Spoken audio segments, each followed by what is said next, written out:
Thank you for tuning into the channel, and today we're going to be talking about, is Turo passive or semi-passive? But before I get into that, I'm going to ask for a huge favor. Please leave some comments down below. If you have any questions, feel free to ask and I'll be more than happy to answer. Also, do me a big favor, smash that like button and don't forget to subscribe. So now we're getting into it. Is it passive or is it semi-passive?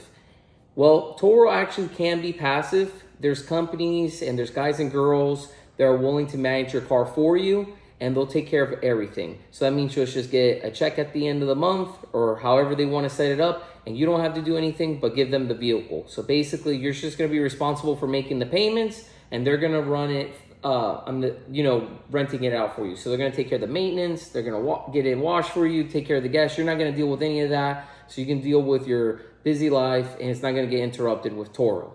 So is that the way I do it? I do not do it that way. And yes, I do have a 9-to-5 and I have a busy schedule. So it could still be done even if you have a 9-to-5 and you have other things going on. Again, this is just one of my side hustles.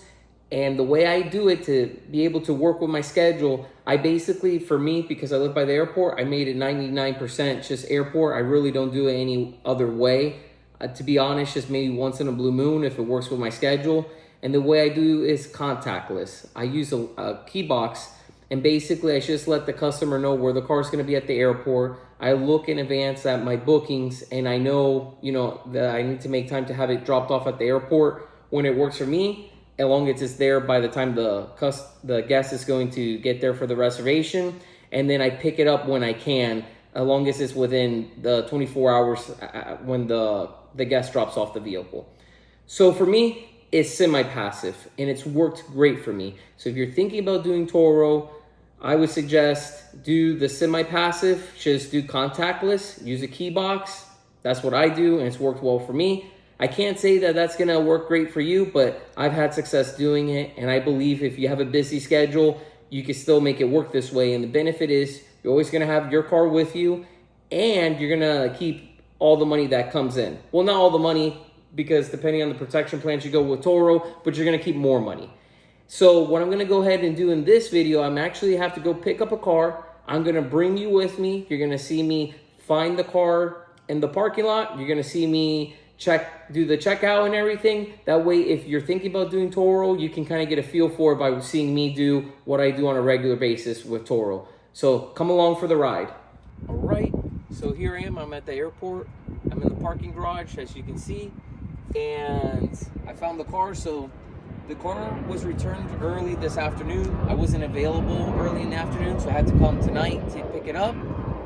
The way I know where the vehicle is located, when the guest dropped it off, we communicated through text messaging. She let me know where the vehicle was parked. She took her photos. She did everything. So now I'm here. I located the vehicle. I already did my walk around. I know there's nothing wrong with the car, but I follow the terms of service for Turo. It's very important that if you're doing Turo or you're thinking about doing it, follow the rules and don't break them. There's people that cut corners because they're in a hurry, and that's when Toro's definitely going to start going negative for you. So follow the terms of service. What I'm going to do, I'm going to take a ton of pictures, and the good thing is I have 24 hours. So the car got dropped off earlier today. I got 24 hours, meaning if I take the pictures right now and I get home and I realize at the house oh, there was a scratch in the back, I missed it when I was doing the walk around, guess what? If it's within 24 hours and catch it, I can still put in that claim and Toro will pay out, but you got to do it within the 24 hours. Very important, because you can miss something, especially if you're doing a checkout at nighttime. So I just like to go over that so you know that. Now, here's the Faraday pouch. Here's the key guard that I use. This helps me make it semi-passive and helps me do the other things that I have to do, my 9-to-5 and things like that. So it helps this side hustle be an additional source of income.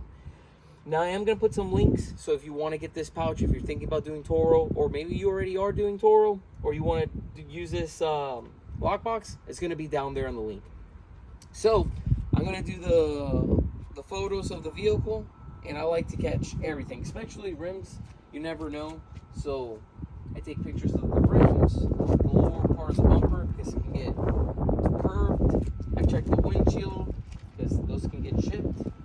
So you just want to get every part of the car. You want to do a full walk around. Get all the rims. Even get the mirrors, the sides.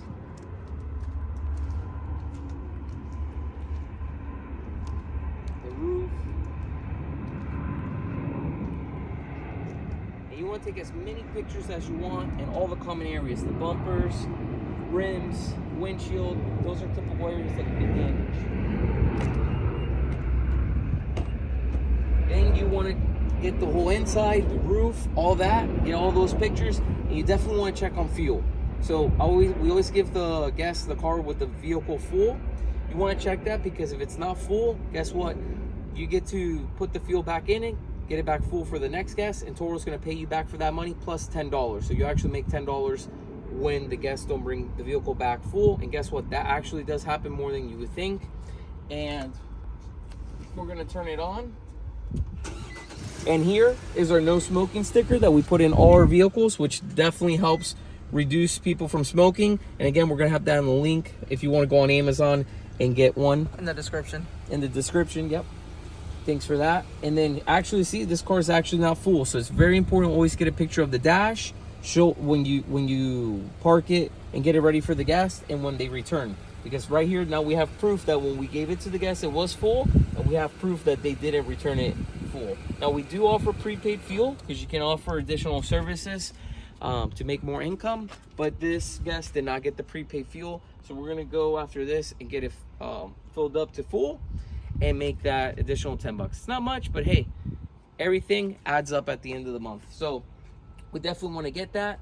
But yeah, if you want a side hustle and you now know it's going to be semi-passive, if you're going to do it the way I'm doing it, this is what really will help you. Is this lockbox. Communicate, have the car early in the day of the booking, and then you pick it up when you can. This way it allows you to make an additional source of income, and you don't have to be here face to face when the guest comes. So this is how I do it. If you want it to be 100% passive, you are going to have to give your car to an individual that's going to manage it for you, or a company that's doing it. And I know that's growing and becoming popular, but I chose to do it this way, and I just wanted to let you know how I do it. Because if you're thinking about doing Turo, now you get to see firsthand, you get a better idea how it's going to be to see if it's a right fit for you. Again, thank you so much for watching. If you didn't do so, please consider subscribing. Yes, and smash that like button for me. Thank you for watching.